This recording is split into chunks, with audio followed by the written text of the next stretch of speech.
সামরিক পরিবহন বিমান তৈরি ইরানের সফল টেস্ট ফ্লাইট সম্পন্ন। 2 মাসে দেশ ছেড়েছে 1 লাখের বেশি ইউক্রেনিয়ান। দীর্ঘ 1 বছর যুদ্ধের পর ডনবাসের পোকরোভস্ক দখল রাশিয়ার। ব্যাপক প্রাণহানি উভয় পক্ষের। ভারতের দখলে থাকা কাশ্মীর সীমান্তে মিসাইল বাংকার নির্মাণ চীনের, শঙ্কিত ভারত। কনকর্ডের পর আবার আকাশে উড়বে সুপারসনিক যাত্রী বাহনী বিমান। সফল টেস্ট ফ্লাইট যুক্তরাষ্ট্রের তৈরি X-59 সুপারজেটের। বিডিভিউজ ইনফোটেনমেন্টে স্বাগত জানাচ্ছি, আমি সুস্মিতা দাস। আজ জানাবো প্রতিরক্ষা সংক্রান্ত গুরুত্বপূর্ণ কিছু খবর। নিজস্ব নির্মিত সামরিক পরিবহন বিমানের সফল ফ্লাইট টেস্ট চালিয়েছে ইরান। মঙ্গলবার শাহিন শহর থেকে প্রথমবারের মতো আকাশে উড়ে ইরান নির্মিত পরিবহন বিমান।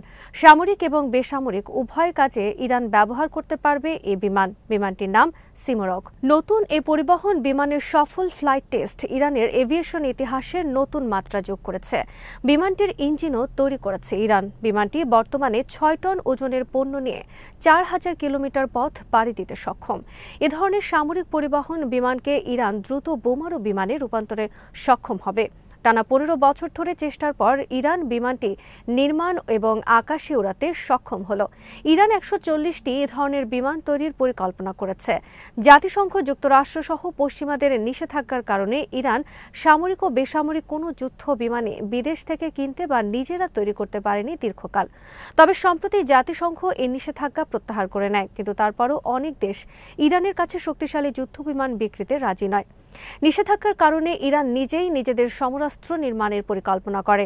মিসাইল নির্মাণের ক্ষেত্রে ইরান ব্যাপক উন্নতি করলেও যুদ্ধ বিমান নির্মাণে সফল হতে পারেনি দেশটি। ফলে বিমান শক্তিতে দেশটি খুবই দুর্বল।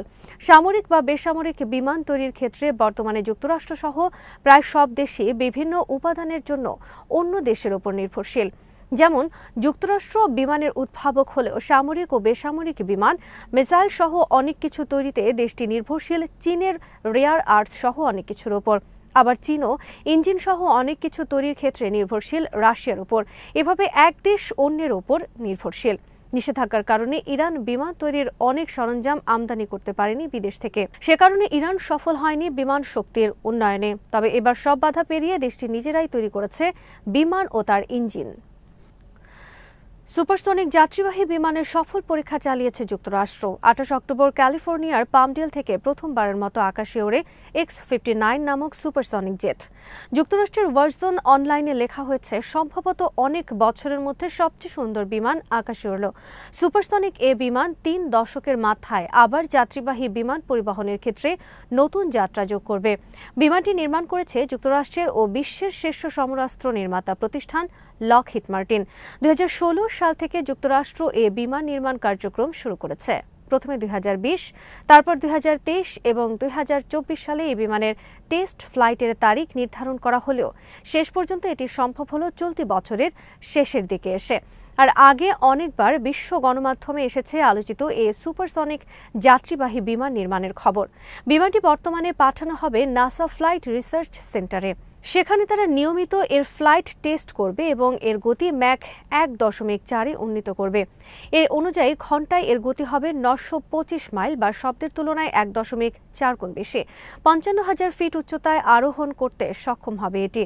প্রোটোটাইপ বিমানটি 100 ফিট লম্বা। বর্তমানে সাধারণ যাত্রীবাহী বিমানে নিউ ইয়র্ক থেকে লন্ডন যেতে সময় লাগে 7 থেকে 8 ঘন্টা। X-59 সার্ভিসে যুক্ত হলে এর সময় লাগবে মাত্র 3 থেকে 3.5 ঘন্টা। এর আগে বিশ্বের একমাত্র সুপারসনিক যাত্রীবাহী বিমান ছিল ব্রিটেন ফ্রান্স যৌথ নির্মিত কনকর্ড। 1969 সালে এটি প্রথম আকাশে ওড়ে। 1976 সালে সার্ভিসে যুক্ত হয়, কিন্তু 2003 সালের 26 নভেম্বর শেষবারের মতো আকাশে ওড়ে এটি। এ বিমান আকাশে ওড়ার পর গোটা বিশ্বে আলোড়ন সৃষ্টি হয়। ব্রিটেন ও ফ্রান্স 300 এই বিমান নির্মাণের পরিকল্পনা করে, কিন্তু অতি উচ্চ ব্যয় আর অতিরিক্ত শব্দের কারণে এই বিমান পরিচালনায় সমস্যা দেখা দেয়। ফলে মাত্র 20টি বিমান নির্মাণ এবং মাত্র 27 বছরের মাথায় বন্ধ হয়ে যায় বিমানটির আকাশে ওড়া। বর্তমানে 18টি কনকর্ড জাদুঘরে রক্ষিত আছে। কনকর্ডের গতি ছিল শব্দের তুলনায় দ্বিগুণ বেশি বা ম্যাক 2। ঘন্টায় এটি 1341 কিলোমিটার পথ পাড়ি দিত। নিউ ইয়র্ক থেকে লন্ডন যেতে সময় লাগত মাত্র 2.5 ঘন্টা। আকাশে 60,000 ফিট উচ্চতায় পর্যন্ত অবস্থান করতে সক্ষম ছিল কনকর্ড। এ বিমান তখন যে শহরে অবতরণ করত সে দেশের গণমাধ্যমের খবরে স্থান করে নিত। অতি দ্রুতগতি আর শব্দের কারণে এ বিমান সব দেশের বিমানবন্দরে অবতরণ করতেও সক্ষম হতো না। যে কারণে বিমানটি মার্কেট পায়নি। এ থেকে শিক্ষা নিয়ে যুক্তরাষ্ট্র তাদের তৈরি সুপারসনিক জেটের গতি কমিয়ে রাখবে। বর্তমানে চেষ্টা করছে এর উচ্চ শব্দ নিয়ন্ত্রণের। ভারতের দখলে থাকা কাশ্মীর সীমান্ত ঘেঁষে বিশাল দুটি মিসাইল বাংকার তৈরি করেছে চীন। এসব বাংকার থেকে সরাসরি মিসাইল উৎক্ষেপণ করতে পারবে চীন আর্মি। এগুলো সারফেস টু এয়ার মিসাইল। চীন তার পূর্বাঞ্চলে তিব্বত সীমান্তে নির্মাণ করেছে বিশাল এ মিসাইল বাংকার। আর চীনা এ মিসাইল বাংকারের অবস্থান ভারত নিয়ন্ত্রিত জম্মু অ্যান্ড কাশ্মীরের খুবই কাছে। একটি মিসাইল বাংকারের অবস্থান প্যানগং লেকের কাছে, অপর বাংকারের অবস্থান গার কাউন্টির কাছে। জম্মু অ্যান্ড কাশ্মীরের ভারত ও চীনের মধ্যে বর্তমানে মূল সীমান্ত হল অ্যাকচুয়াল লাইন অফ কন্ট্রোলের বা এলওসি। এই এলওসির ভারতীয় অংশ থেকে মাত্র 40 থেকে 50 কিলোমিটারের মধ্যে অবস্থিত চীনা এসব মিসাইল বাংকার। গত সেপ্টেম্বর মাসে স্যাটেলাইটে ধারণকৃত ইমেজে উঠে এসেছে চীনা এ মিসাইল বাংকারের দৃশ্য। স্যাটেলাইট ইমেজে দেখা গেছে ভারতের সীমান্তের কাছে বিশাল দুটি সামরিক স্থাপনা তৈরি করেছে চীন। যুক্তরাষ্ট্রের ভার্জন ম্যাগাজিনের খবরে বলা হয়েছে, চীন এসব বাংকারে বিপুল পরিমাণ HQ-9 দূরপাল্লার মিসাইল মজুত করেছে। আর ভারতের কাছে এসব মিসাইল বাংকার ধ্বংসের মতো শক্তিশালী বোমা নেই। সম্ভাব্য যে কোনো যুদ্ধে চীন খুব কাছ থেকে ভারতের বিরুদ্ধে হামলা চালানোর সুযোগ পাবে। আর সীমান্তের খুব কাছ থেকে মিসাইল হামলা চালানো হলে তা আকাশে প্রতিহত করা তুলনামূলক কঠিন। 2020 সালে ভারত নিয়ন্ত্রিত কাশ্মীরের লাদাখের গালওয়ান ভ্যালিতে রক্তক্ষয়ী সংঘর্ষ ঘটে চীন ও ভারতের মধ্যে। এরপর 2022 সাল থেকে চীন ভারতের কাশ্মীর সীমান্ত ঘেঁষে ব্যাপক সামরিক প্রস্তুতি নিতে থাকে। বর্তমানে যুক্তরাষ্ট্রের শুল্ক যুদ্ধ ইস্যুতে চীন ও ভারত অনেকটা কাছাকাছি আসলেও সর্বশেষ মিসাইল বাংকারের খবর নয়াদিল্লিকে নতুন করে চিন্তায় ফেলেছে। ডনবাস রাজ্যের খুবই গুরুত্বপূর্ণ শহর পোকরোভস্কে প্রবেশ করেছে রাশিয়ান আর্মি। পোকরোভস্কে ঘিরে রাশিয়া ও ইউক্রেনের মধ্যে দীর্ঘ 1 বছর ধরে রক্তক্ষয়ী যুদ্ধ চলছে। এই যুদ্ধে বিপুল সেনা ও অস্ত্র ক্ষয়ের পর রাশিয়া অবশেষে প্রবেশ করতে সক্ষম হয়েছে শহরের মধ্যে। বুধবার এই ঘোষণা দিয়েছেন রাশিয়ার প্রেসিডেন্ট ভ্লাদিমির পুতিন। তবে ইউক্রেনের পক্ষ থেকে পোকরোভস্ক পতনের দাবি অস্বীকার করা হয়েছে। ইউক্রেনের পক্ষ থেকে প্রচারিত ভিডিওতে দেখা গেছে শহরের মধ্যে দুই পক্ষের মধ্যে তীব্র যুদ্ধ চলছে। রাশিয়ার ভিডিওতে দেখানো হয়েছে শহর ছেড়ে পালিয়েছে ইউক্রেন আর্মি। রাশিয়ার মিসাইল হামলায় পুরো শহরটি পুড়ে ছাই হয়ে গেছে। উভয় পক্ষের প্রচারিত ভিডিওতে দেখা গেছে একে অপরের বিরুদ্ধে সেনা অবস্থান ও ট্যাঙ্ক সহ আর্টিলারি সিস্টেম লক্ষ্য করে ধ্বংসাত্মক ড্রোন হামলার ঘটনা।